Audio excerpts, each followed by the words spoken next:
స్తోత్రం.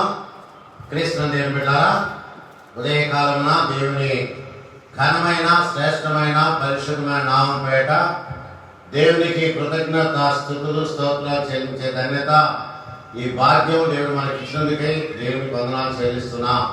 దేవుని బిడ్డలారా, గమనించండి, పునరుద్ధాన దినాలు మొదలుకొని నేటి వరకు దేవుడు మనందరినీ తన కృపలతో నింపి దీవించి ఆదరించి నడిపిస్తున్న దేవుని మహాకృపను బట్టి దేవునికి వందనాలు స్తోత్రాలు చెల్లిస్తున్నా.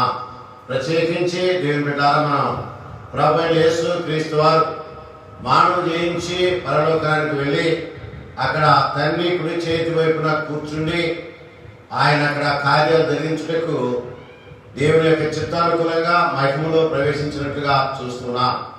అయితే దేవుని బిడ్డలారా, గమనించండి, ప్రాముఖ్యమైన విషయం ఏంటంటే దేవుడు తన ప్రజల పక్షమున కార్యాలు జరిగించిన నిమిత్తం దేవుని వాగ్దానాలు దేవుడు ప్రభువైన యేసు క్రీస్తు వారి ద్వారా మనకు కొన్ని వాగ్దానాలు ఇచ్చాడు. ఆ వాగ్దానాల గురించి మనం ధ్యానం చేద్దాం. గమనించండి, ప్రభువైన యేసు క్రీస్తు వారు భూలోకంలో తన శిష్యులతో మాట్లాడుతున్నప్పుడు యోహాను సువార్త 15వ అధ్యాయము మనం గమనిస్తే ఇక్కడ కొన్ని ప్రాముఖ్యమైన విషయాలు ప్రభు వారు తెలియజేసినట్టు చూస్తున్నాం. 26వ వచనం గమనించండి. తండ్రి యొద్ద నుండి మీ యొద్దకు నేను పంపబోవు ఆదరణకర్త అనగా తండ్రి యొద్ద నుండి బయలుదేరి సత్యస్వరూపమైన ఆత్మ వచ్చినప్పుడు ఆయన నన్ను గురించి సాక్ష్యం ఇచ్చును. అంత మాత్రమే కాదు, 16వ అధ్యాయము 7వ వచనము బి భాగం గమనిస్తే నేను వెళ్ళిన యెడల ఆయన మీ యొద్దకు పంపుదును. నేను వెళ్ళిపోవట మీకు ప్రయోజనకరము.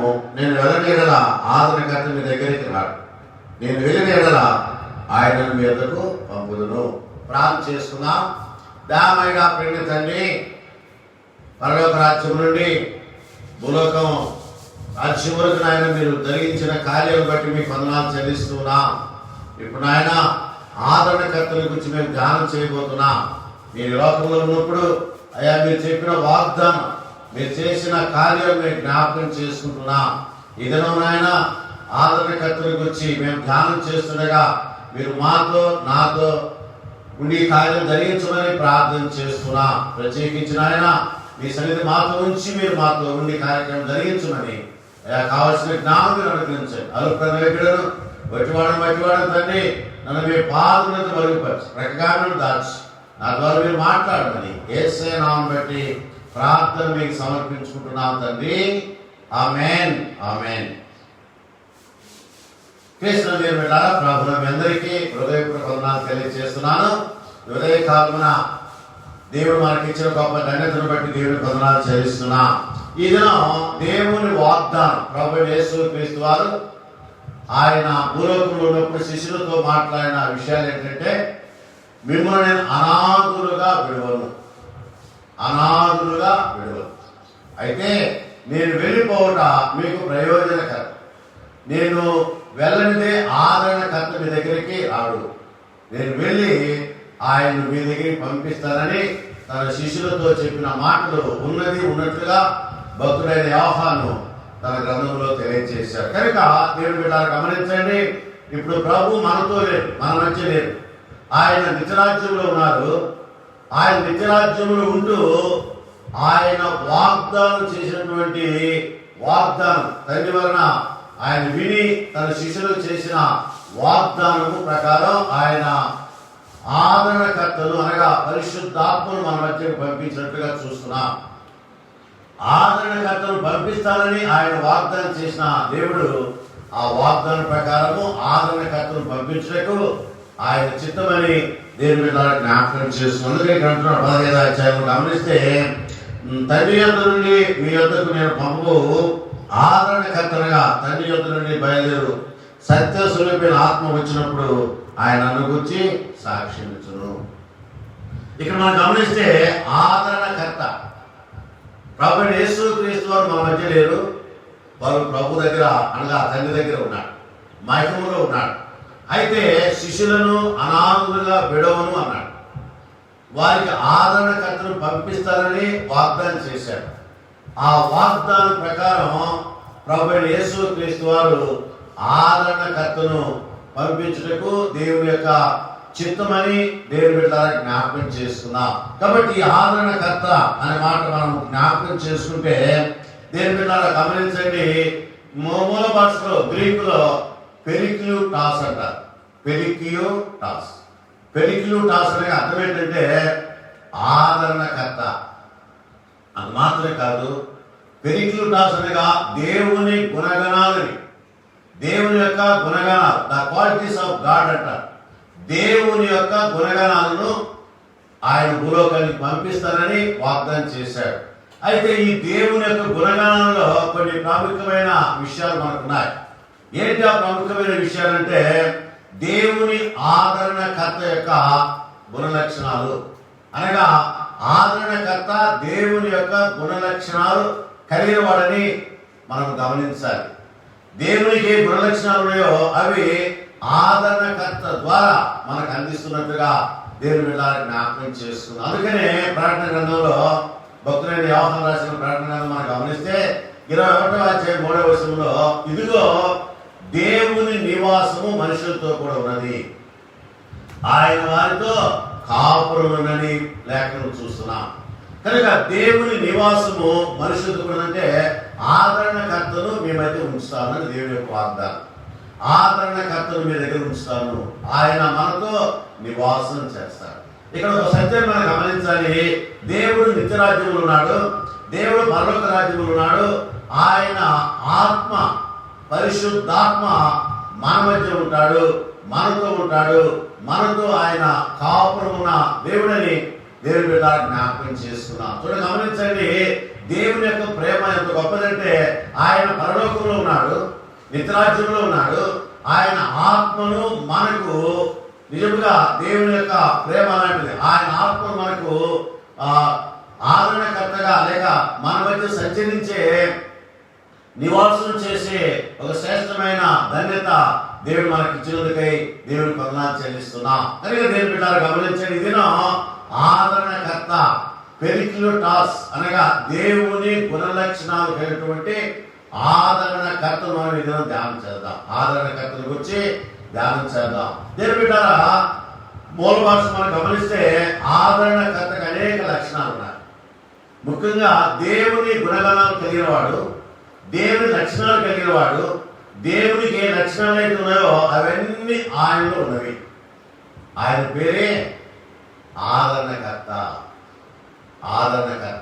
పెరిక్యూటాస్ అనగా దేవుని గుణగణాలు కలిగినటువంటి వ్యక్తి అని దేవుని బిడ్డ జ్ఞాపకం చేసుకున్నాం. అందుకనే ఆయన ఆదరణకర్త. నేను మీ దగ్గరికి ఆదరణకర్తను పంపిస్తానని ప్రభువు చెప్పిన మాట మనం జ్ఞాపకం చేసుకుంటే ఆయన మన మధ్య ఉంటాడు, ఆయన మనతో ఉంటాడు, మనల్ని ఆయన ఆదరించే దేవుడిని దేవుని బిడ్డ జ్ఞాపకం చేస్తున్నారు. యెషయా గ్రంథంలో 66వ అధ్యాయం 13 గమనిస్తే, ఒకరి తల్లి వాడిని ఆదరించినట్లుగా నేను మిమ్మల్ని ఆదరిస్తానంటున్నాడు.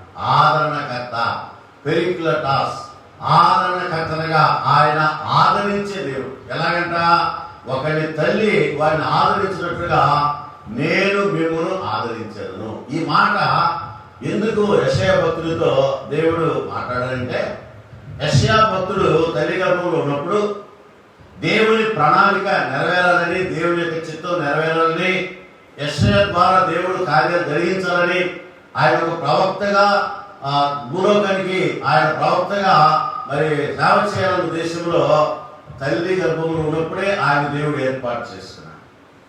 యెషయా భక్తుని ఏర్పాటు చేశాడు. అందుకనే ఒకరి తల్లి వారిని ఆదరించినట్లుగా నిన్ను ఆదరించదని దేవుని ఒక వాక్ అక్కడ తెలియజేస్తున్నారు. కనుక దేవుని బిడ్డ గమనించండి, ఈ మాట ఎందుకు వాడాడు అని చూస్తే, యోధా మత సాంప్రదాయంలో మరి యోధా మత ఆచారాల నుంచి ఒక గ్రంథం ఉంటుంది, దాన్ని తాల్మట్ అంట.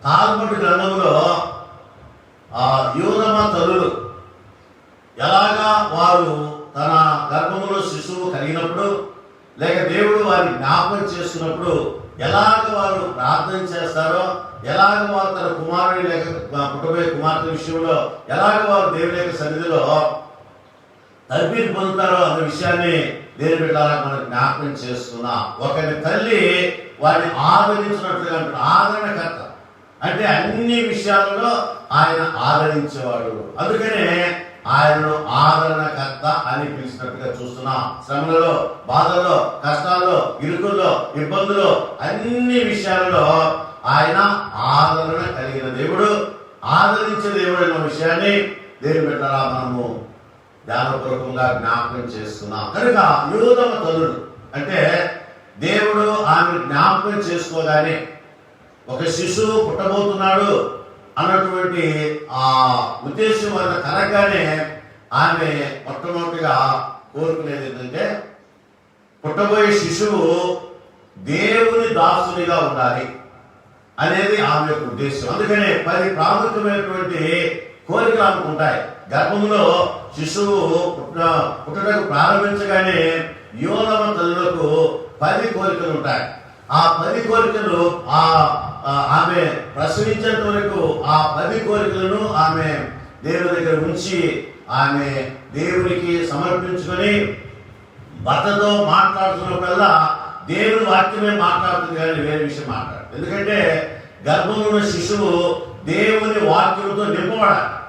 గర్భంలో ఉన్న శిశువు దేవుని వాక్యంతో ఆ ఉదక స్నానం అంటారు. ఆ ఉదక స్నానంతో ఆ బిడ్డను దేవుడు లోపలనే తరిపివ్వాలనేది ఆమె ఉద్దేశం, యోధన తల్లి యొక్క ఉద్దేశం. అందుకనే ఎప్పుడైతే దేవుడు ఆమె జ్ఞాపకం చేసుకుంటాడో ఆ రోజు నుంచి మరి ఆ కాలం అయ్యేంత వరకు, ఆ రోజు నుంచి ఆ శిశువు పుట్టేంత వరకు ఎప్పుడు మాట్లాడినా, ఎక్కడ మాట్లాడినా, బయట మాట్లాడినా, ఇంట్లో మాట్లాడినా, పడక దగ్గర మాట్లాడినా, ఎక్కడ మాట్లాడినా దేవుని వాక్యమే మాట్లాడు. ఎందుకంటే వేరే మాటలు ఆ బిడ్డకు ఉండకూడదు. దేవుని వాక్యంతో ఆ బిడ్డ ఎదగాలి. దేవుని వాక్యంతో ఆ బిడ్డ దేవుని యొక్క సన్నిధిలో ఎదగాలనేది ఆ ఉద్దేశం. అందుకనే యోధమ తల్లులు చాలా ప్రాముఖ్యమైన విషయం ఏంటంటే యోధమ తల్లులు పుట్టబోయే శిశువు దేవుని దాసునిగా ఉండాలి, వాక్యముతో ఎదగాలి, అది వారి ఉద్దేశం. ఆహారము, నీళ్ళు, వేడి మామూలు శారీరకంగా అందించే విధానాలు ఉన్నప్పటికీ కూడా గర్భములో ఉన్న శిశువు దేవుని యొక్క వాక్యముతో ఎదగాలి, దేవుని వాక్యముతో పెరగాలి, దేవుని వాక్యముతో నింపబడాలనేది ఆమె యొక్క ప్రాముఖ్యమైన ఉద్దేశం. అందుకనే ఎప్పుడైతే దేవుడు ఆమె జ్ఞాపకం చేసుకుంటాడో వెంటనే ఆమె తన యొక్క ప్రవర్తన మార్చుకుంటుంది, తన ఉద్దేశాన్ని మార్చుకుంటుంది, తన మనసు సమస్తం దేవుని వైపు ఆమె ఉంచినట్టుగా చరిత్ర మనం తెలియజేస్తుంది. మనోవాక్కాయ కర్మలు అంటారు. మనసు, వాక్కు, క్రియ, ఈ 3. యోధమ తల్లులు మనసు కూడా ఎప్పుడు ఇంకా నాకు దేవుడు సంతానం ఇస్తున్నాడు, నా బిడ్డ ఎలా ఉండాలి, దేవుడిలో ఎదుగువాదిగా ఉండాలి, దేవుడిలో వర్ధిల్లేవాదిగా ఉండాలి. ఆమె మనసు అలా ఉంటుంది. వాక్కు, మాట్లాడే ప్రతి మాట, భర్తతో మాట్లాడుతున్న మాట కానీ లేక ఇతరులతో మాట్లాడుతున్న మాటలు కానీ ఎలా ఉంటాయంటే దైవ వాక్కుతో కూడిన మాటలు, వేరే మాటలు రావు. చూసారా, దైవ వాక్కుతో కూడిన మాటలు ఆమె మాట్లాడుతుంది. ఇక 3వ విషయం క్రియ అంటే పని. ఆమె చేసే పనిలో కూడా దేవా అని ప్రారంభించి ఆమె పని ప్రారంభిస్తుంది. కాబట్టి ఇలాంటి గొప్ప ఆదరణతో కూడినటువంటి మాటలు తల్లి తన యొక్క గర్భంలో శిశువు ఎదుగుతున్నప్పుడు తల్లి అలవాటు చేస్తుంది. అందుకనే 10 ప్రాముఖ్యమైన విషయాలు ఉన్నవి దేవుని బిడ్డలారా గమనించాలి. మొట్టమొదటి విషయం ఏంటంటే తన కుమారుడు అందరికంటే మంచివాడిగా ఉండాలి. గర్భంలో ఉన్న ఆ శిశువు ఎలా ఉండాలంట, అందరికంటే మంచివాడిగా ఉండాలి. అది ఆమె యొక్క ప్రార్థన. చూసారా, గమనించండి యోధమ తల్లుల యొక్క ఉద్దేశం. అందుకనే యోధమ తల్లు తన బిడ్డలు ఎంతో చక్కగా పెంచుతారు. మోషే మహానాయకుడు అయ్యాడు, గొప్ప నాయకుడు అంటే తల్లి పెంచింది. అలా గర్భంలో శిశువుగా ఉన్నప్పుడే దేవుని వాక్యాలన్నీ వారికి నేర్పిస్తారు. అలాగా వారు నేర్చుకుంటారు నమ్మకం వారికి. అందుకనే నా కుమారుడు లేక నాకు పుట్టబోయే శిశువు ఎలా ఉండాలి, అందరికంటే మంచిగా ఉండాలి. అది ఆమె ఉద్దేశం. ఇది మొదటి విషయం. రెండవ ప్రాముఖ్యమైన విషయం గమనిస్తే నా కుమారుడు అంటే అతని కన్నా గర్భము ధన్యురాలని పిలుచుకోవాలి. నీ గర్భం చాలా ధన్యతమా, చాలా మంది అంటారు. నువ్వు ధన్యురాలు, మంచి కుమారుడు కన్నా, మీ కుమారుడు చాలా మంచి లక్షణాలు కలిగి ఉన్నాడు, చాలా విధేయుడు, చాలా మంచివాడు, చాలా గుణగణాలు కలిగిన వాడు అని చాలా మంది చెప్తూ ఉన్నాం మనం వింటాం. కాబట్టి రెండవ ప్రాముఖ్యమైన విషయం ఏంటంటే నిన్ను కన్న గర్భము ధన్యురాలు అనిపించుకున్నంతగా ఆమె ఆ బిడ్డ అలా ఉండాలని కోరుకుంటుంది. ఇక మూడో విషయం గమనించండి. తల్లి పెంపకములో తల్లి బిడ్డను పెంచుతున్న లోపల తల్లి పెంపకములు ఎలా ఉండాలంట? దైవ భయము కలిగిన వాడిగా ఉండాలి. దైవ భయం కలిగిన వాడిని ఆమె ప్రార్థన చేస్తుంది. తర్వాత నాలుగో ప్రాముఖ్యమైన విషయం ఏంటంటే, దేవుని బిడ్డలు గమనించండి, పుట్టబో శిశువు దేవుని బిడ్డగా ఉంటూ మాత్రమే కాదు, దేవుని గుణగణాలు కలిగి ఉండాలి. చూసారా? దేవుని గుణగణాలు, దేవునికి ఏ గుణగణాలు ఉన్నాయో అవి తన బిడ్డకు ఉండాలని ఆ తల్లి కోరుకుంటుంది. తర్వాత ఐదవ ప్రాముఖ్యమైన విషయం, దినదినము తన కుమారుడు ప్రతిరోజు ప్రార్థించేవాడిగా ఉండాలి. ప్రార్థించేవాడిగా ఉండాలి. ఆరవ విషయం, దేవుని వాక్యాన్ని అనగా ధర్మశాస్త్రాన్ని బాగా చదువువారిగా ఉండాలి. ధర్మశాస్త్రాన్ని బాగా చదివేవారిగా ఉండాలి. ఏడవ ప్రాముఖ్యమైన విషయం, తన కుమారుడు దేవునితో సహవాసము చేయవారిగా ఉండాలి. సహవాసము చేయవారిగా ఉండాలనేది ఆ ఉద్దేశం.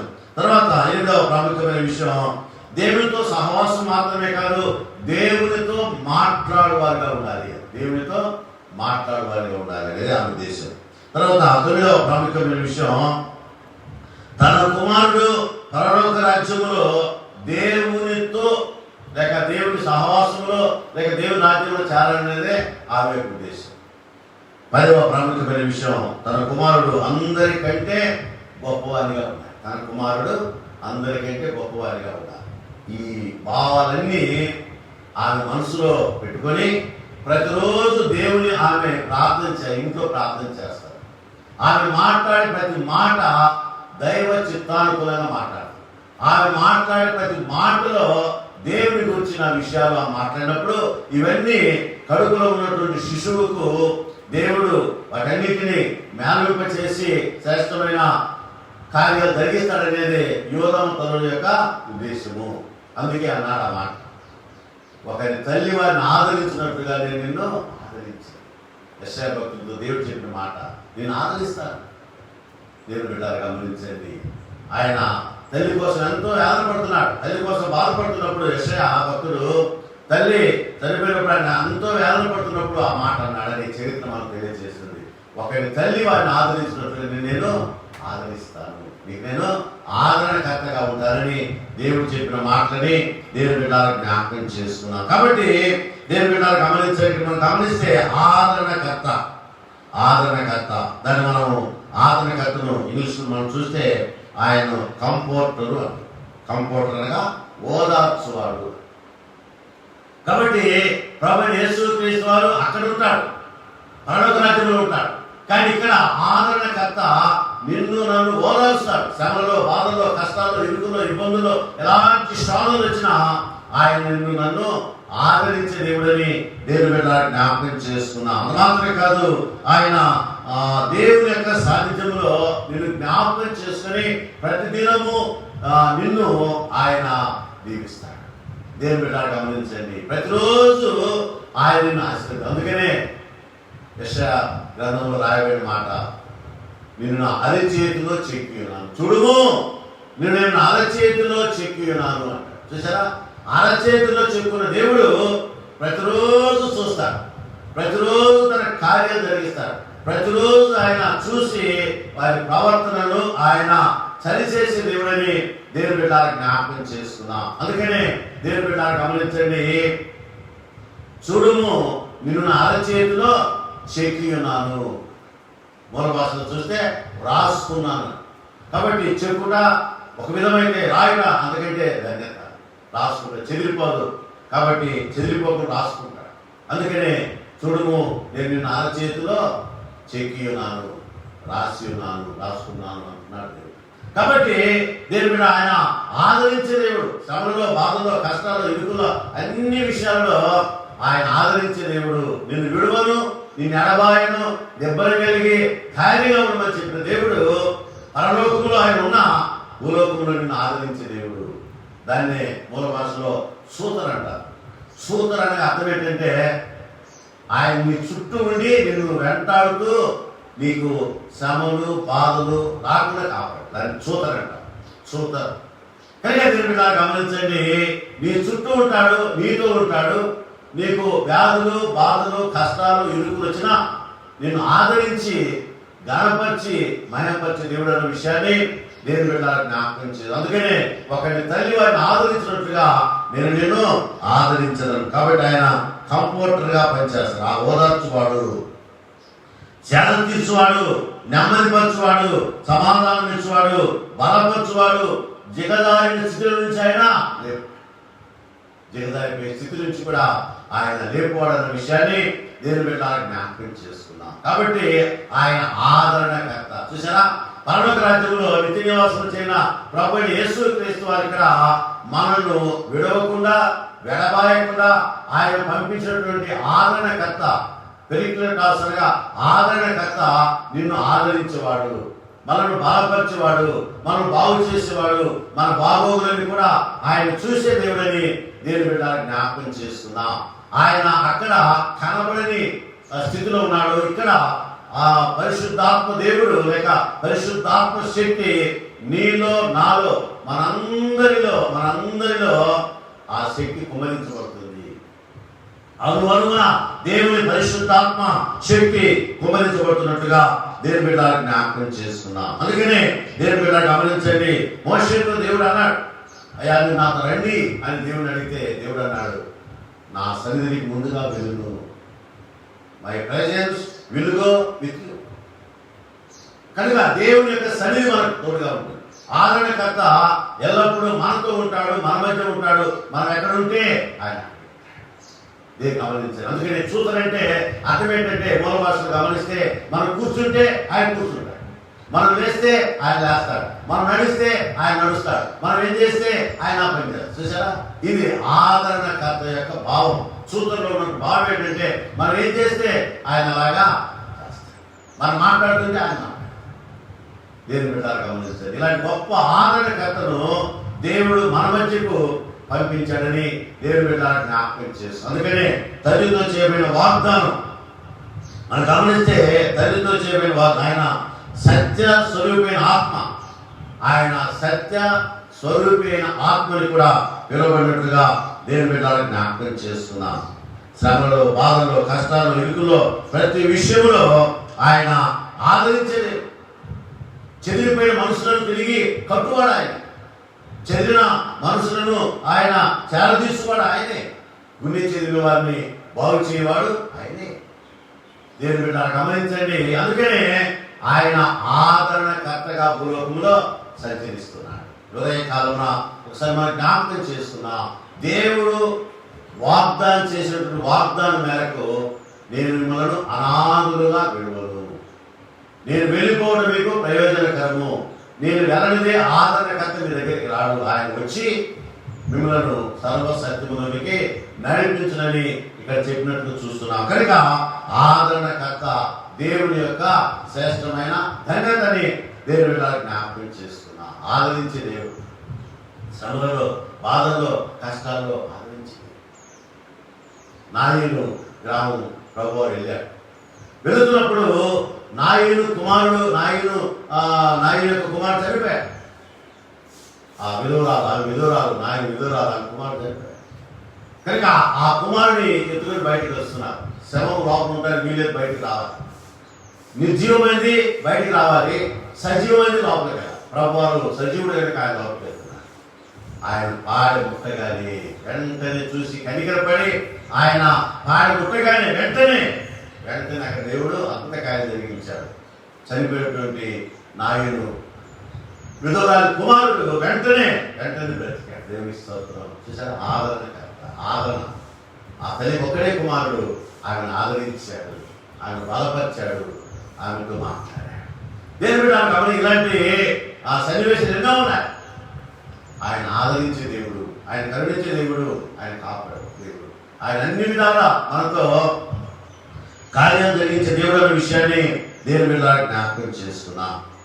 ఆయన ఆదరణకర్త. అది మాత్రమే కాదు, ఆయన నెమ్మదిని కలిగించే దేవుడు. అది మాత్రమే కాదు, ఆయన మనతో ఉన్నది, మన మధ్య ఉన్నది. ఇదిగో దేవుడి నివాసము మనుషులతో కూడా ఉన్నదని చెప్పినటువంటి దేవుడు మనతో ఉంటాడు, మన మధ్య ఉంటాడు, మనతో ఆయన కార్యాలు జరిగించే దేవుడని దేవుని జ్ఞాపకం చేసుకున్నాం. శిష్యులందరూ కలిసి ప్రభుతో కలిసి వారు వాడ ఎక్కారు. పడవ బయలుదేరింది, సముద్రంలో వెళ్తున్నారు. గమనించండి, దేవుడు గమనించండి, తుఫాన్ దోణిలో వారు వెళ్తున్నారు. వారు తుఫాన్ రేగింది, సముద్రం అంతా అల్లకల్లోమైపోతుంది. శిష్యుడు చూశారు, ప్రభు లోపల తలగడ చేసుకుని నిద్రపోతుంది. ప్రభు తెలుసు. దేవుడు గమనించండి, సముద్రం అల్లకల్లో అయిపోతుంది. భయపడిపోయారు. ప్రభువా నశించిపోతున్నాము అని కేకలు వేశారు. ప్రభు లేచి అన్నారు, అల్ప విశ్వాసులారా, ఇంతలో ఎంత మీకు నమ్మిక లేదని చెప్పి ఆ గాలిని సముద్రాన్ని గర్జించగానే వెంటనే నెమ్మదించి దేవుని స్తోత్రం. హల్లెలూయా. ఆదరణ, శిష్యులకు ఆదరణ. దేవుని బిడ్డలు గమనించండి, అలాంటి ఆదరణ కర్తను దేవుడి లోకానికి పంపించాడు. కంపోర్టర్ అంటారు. ఆదరించే దేవుడు, కరుణించే దేవుడు, కాపాడే దేవుడు, బలపరిచే దేవుడు, బాగు చేసే దేవుడు, సమస్త దేవుడితో నింపజేటు దేవుడని దేవుని బిడ్డలు జ్ఞాపకం చేసుకున్నాం. ప్రకృతి శక్తుల పైన ఆయనకు అధికారం ఉన్నది నిరూపించుకున్నాడు. దేవుని బిడ్డలు గమనించండి, ఆయన నిరూపించుకున్న దేవుడని దేవుని బిడ్డలు జ్ఞాపకం చేసుకున్నాం. అందుకనే దేవుని బిడ్డలు గమనించండి, ఆయన ఆదరించే దేవుడు, కరుణించే దేవుడు, కాపాడే దేవుడు అనే విషయాన్ని దేవుడు గమనించాడు. అందుకనే పెళ్ళైన మార్చిన మనసులుగా నేను నిన్ను మరువను, విడువను, ఎడబాలని చెప్పినటువంటి దేవుడు నాకు. అందుకే ఆయన మిమ్మల్ని అనాథులుగా విడవను, మీకు ఆదరణకర్తను పంపిస్తాను. వాగ్దానం చేయబడిన ఆదరణకర్త ఎలాంటి వాడంటే నిన్ను నన్ను ఆదుకునేవాడు. ఆలోచనలో సమస్తంలో ఆయన మనతో ఉండి, మన మధ్య ఉండి కార్యాలు జరిగించే దేవుడని దేవుని మీద జ్ఞాపకం చేస్తున్నా. ఆదరణకర్త. తెలుసుకురాసరిగా దేవుని గుణగణాలు చూద్దాం. దేవుని గుణాలు చాలా ఉన్నాయి బైబిల్లో. దేవుని గుణగణాలు చాలా ఉన్నాయి. అలాంటి గుణగణాలు కలిగినటువంటి ఆదరణకర్తను దేవుడు మనకు ఆదరణకర్తగా పంపించాడు. ఆయనే దేవుడు గమనించండి, ఆయనే కంఫర్టర్, ఆ ఓదార్చే దేవుడు. శిష్యులు భయపడ్డారు, వాళ్ళు ఓదార్చారు. ఓదార్పు కలిగిన దేవుడు. ఆ రోజు వారినే కాదు, ఈరోజు నిన్ను కూడా ఓదార్చారు. దుఃఖంలో ఉన్న వారిని ఓదార్చువాడు, శ్రమలో ఉన్నవారిని, బాధలో ఉన్నవారిని ఆయన ఓదార్చువాడని దేవుని బిడ్డలకు జ్ఞాపకం చేస్తున్నాం. ఓదార్పు చాలా ప్రాముఖ్యమైన విషయం. ఆయన ఓదార్చుకుంటే ఎవరు కూడా మనం ఓదార్చారు. ఈ లోకంలో ఎవరు కూడా మనం ఓదార్చేవారు లేరు. ఆయన ఒక్కడే ఓదార్పు అనుగ్రహించి దేవుడని దేవుని బిడ్డలకు జ్ఞాపకం చేసుకున్నాం. అందుకనే ఆదరణకర్త మొట్టమొదటి గుణలక్షణం ఏంటంటే ఆయన ఆదరణకర్త, ఆదరించే దేవుడు, సమస్తంలో కార్యాలు జరిగించే దేవుడు అనే విషయాన్ని దేవుని బిడ్డలకు జ్ఞాపకం చేస్తున్నాం. ఇక రెండవ ప్రాముఖ్యమైన విషయం గమనిస్తే ఆయన ఆదరణకర్త మాత్రమే కాదు, ఆయన కౌన్సిలర్, సలహాదారుడు. చూసారా, దేవుడు సలహాదారుడు. నిన్ను నన్ను సలహాదారునిగా నడిపించగలిగింది. నిన్ను నన్ను సలహాదారునిగా ఆయన ఉండి సలహాలు ఇచ్చి ఆయన నడిపించే దేవుడని దేవుని బిడ్డలకు జ్ఞాపకం చేసుకున్నాం. ఎందుకంటే ఆయన మనను సలహాదారునిగా నడిపించేవాడు. కౌన్సిలర్ అంటారు. కంపౌండర్ కంటే ఒక స్థాయి ఎక్కువ. దేవుడు గమనించండి, అందుకే అంటున్నాడు. గమనించండి, మార్కు సువార్త 13:11 గమనిస్తే, వారు మిమ్మల్ని అప్పగించబోనప్పుడు మీరు ఏం చెప్పవాలనో చింతించకుడి. ఆ గడియలోని మీకు ఏది చెప్పవాలనో, ఏది ఇవ్వాలనో పరిశుద్ధాత్మయే కానీ మీరు. పరిశుద్ధాత్మ దేవుడు మనం ఏం మాట్లాడాలా, ఏం చెప్పాలా, ఎలాగ మనము కార్యాలు జరిగించాలన్న విషయాన్ని ఆయన మాట్లాడే దేవుడని దేవుని బిడ్డలకు జ్ఞాపకం చేస్తున్నాం. ఆయన ఆదరణకర్త మాత్రమే కాదు, ఆయన సలహాదారుడు. ఈరోజు మనకు సలహా ఇచ్చేవారు ఎవరు లేరు. లోకములు రకరకాలుగా ఇస్తారు, కానీ ఆయన సంపూర్ణమైన సత్యముతో ఆయన సలహాలు ఇచ్చే దేవుడని దేవుని బిడ్డలకు జ్ఞాపకం చేసుకున్నాం.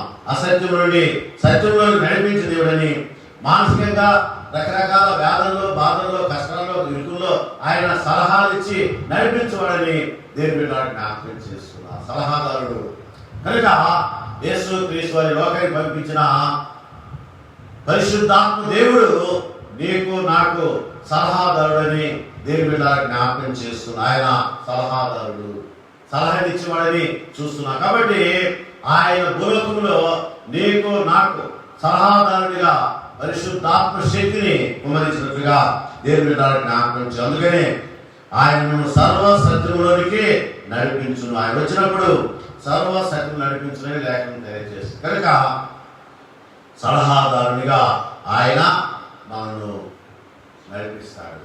ఒక టీచర్గా బోధిస్తాడు. అంత మాత్రమే కాదు, ఆయన సలహాదారునిగా ఉండి ప్రతి విషయంలో ఉదయం వేస్తే మరి సాయంకాలం వరకు క్షణక్షణం అనుక్షణం ఆయన సలహా లేకుండా మనం ఏమీ చేయలేదు. దేవుని బిడ్డలారా గమనించండి, ఆయన సలహాదారునిగా ఉండి మనం నడిపించే దేవుడు. దేవుడు మన మధ్య లేకపోయినా కూడా ఆయన ఆత్మ, పరిశుద్ధాత్మ శక్తి సలహాదారునిగా ఉండి నిన్ను నన్ను నడిపిస్తున్నట్లుగా దేవుని బిడ్డలకు జ్ఞాపకం చేస్తున్నా. ప్రతి ఆలోచనలో ఆయన మనతో ఉంటాడు. ప్రతి ఆలోచనలో ఆయన మనతో కార్యాలు జరిగించే దేవుడని దేవుని బిడ్డలకు జ్ఞాపకం చేస్తున్నా. కాబట్టి దేవుని బిడ్డలు గమనించండి, ఆయన సలహాదారుడు, ఆదరణకర్త మాత్రమే కాదు, సలహాలు ఇచ్చి నడిపించే దేవుడు, సలహాలు ఇచ్చి పోషించే దేవుడు, సలహాలు ఇచ్చి ఆయన కరుణించే దేవుడని దేవుని బిడ్డలకు జ్ఞాపకం చేస్తున్నాడు. మూడో విషయం గమనిస్తే గమనించండి, ఆయన న్యాయవాది. మూడో విషయం, ఆయన న్యాయవాది, అడ్వకేట్ అంటారు, లాయర్ అంటారు, ప్లేడర్ అంటారు, కూడా. కాబట్టి న్యాయ పరిపాలన చేయవాడు ఆయనే. కాబట్టి అడ్వకేట్ గా ఆయన పనిచేస్తారు. అడ్వకేట్ లో 3 లక్షణాలు ఉంటాయి. మొట్టమొదటి విధానం ఏంటంటే అక్యూజర్, అంటే ఖండించేవాడు. పాపాన్ని ఆయన ఖండించేవాడని దేవుడు జ్ఞాపకం. అందుకే ప్రభు చెప్పిన మాట చూడండి, ఆయన వచ్చి యోహాను సువార్త 16వ అధ్యాయం చూస్తే, ఆయన వచ్చి పాపమును గుర్చి, నీతిని గుర్చి, తీర్పును గుర్చి లోకమును ఒప్పింపచేయును. దేవుడు గమనించండి, ఆయన అక్యూజర్ అంటే ఖండించేవాడు, పాపాన్ని ఖండిస్తాడు. పాపం చేసినప్పుడు ఆయన ఖండించేవాడు. ఎందుకంటే మనం గమనిస్తున్నాం, మానవ జీవితంలో ఆత్మ అంతరాత్మ పోరాటం ఉంటుంది. ఒక పని చేయాలన్నప్పుడు ఆత్మ ఒకలాగంటే అంతరాత్మ ఒకలాగంటే. ఇది ప్రతి మానవుడు ఉన్నటువంటి చర్య. కనుక ఆయన పాపము చేస్తున్న వారిని ఖండిస్తాడు. ఆదరణకర్త ఆయన ఖండించేవాడిని, పాపం అది చేయొద్దని ఆయన ఖండించేవాడిని చూస్తున్నా.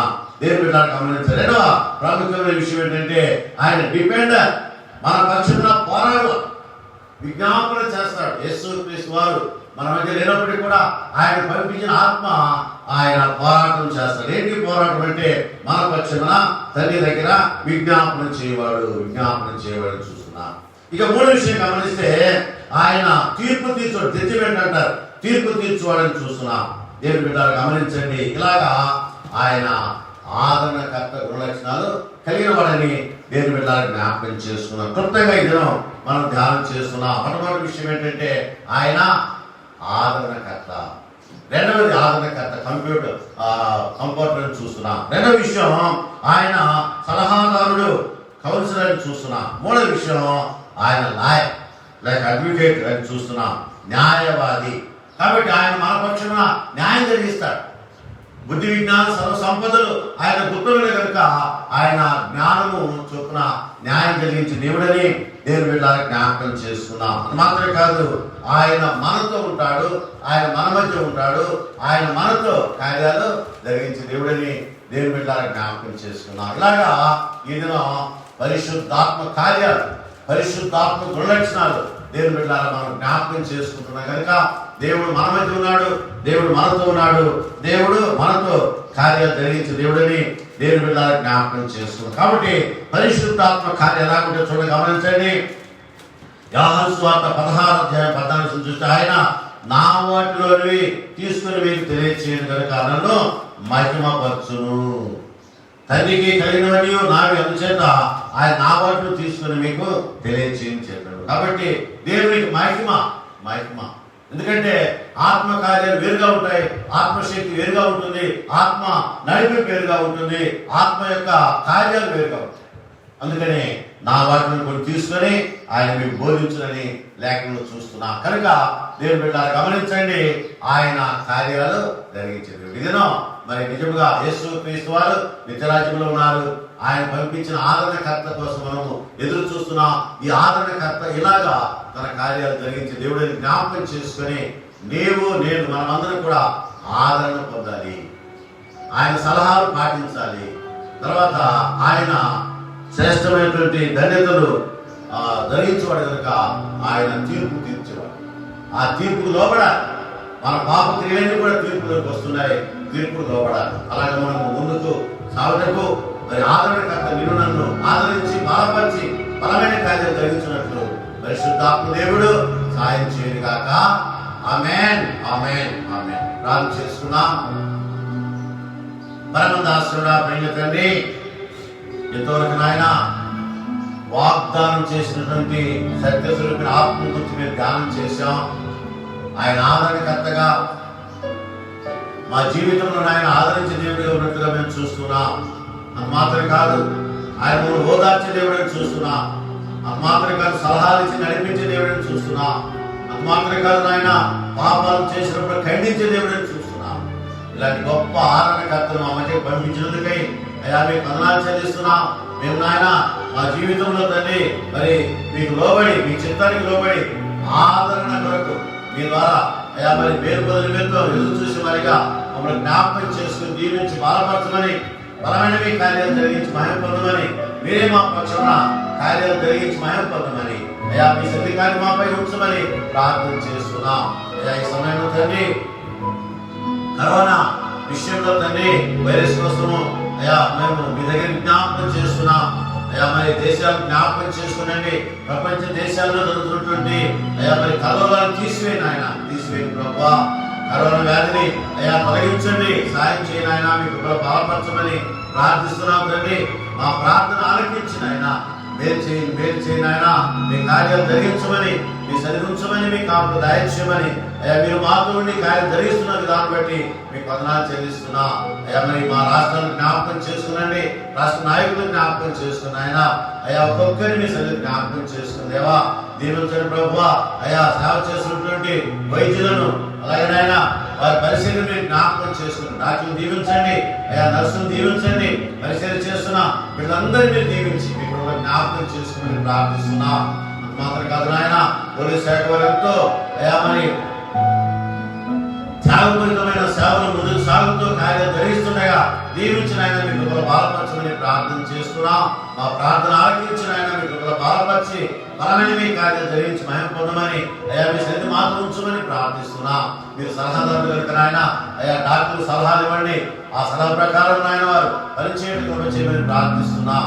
ఆయన మీ సన్నిధి ఉంచండి, మీ కాపు దయచేసి నాయన అయ్యా ఎందరైతే అయ్యా అలా రకరకాలుగా ఆయన ప్రాణాలు అయ్యా మరి బలవుతున్నాయో ఆ ప్రాణాలు నాయన మరి కరోనా వైరస్ వల్ల ప్రాణాలు పోతున్నాయి, వారందరినీ మీరు ఆదరించండి, బలపరచండి, బలమైన మీ ఆత్మ తాకి పరిశుద్ధాత్మ శక్తి మీడిగా దయచేయమని అలాగే నాయన మా బృందాన్ని దీవించండి. ఈ కార్యక్రమం మీరు తోడుగా ఉన్నందుకై మీకు వందనాలు చెల్లిస్తూ అయ్యా దీవించి బలపరచమని అడిగిన మనవులన్నీ మీరు అంగీకరించి ఆలకించి మీ సన్నిధిని జ్ఞాపకం చేసుకుని మనందరినీ దీవించి బలపరచమని యేసయ్య నామమును బట్టి ప్రార్థనని సమర్పించుకుంటున్నాం తండ్రి. ఆమేన్, ఆమేన్. పరమ తండ్రి దేవుని ప్రేమ, ప్రభువైన యేసుక్రీస్తు వారి కృప, పరిశుద్ధాత్మక సహవాసము చేరి మనందరి సదాకాలం తోడైంది గాక. ఆమేన్, ఆమేన్.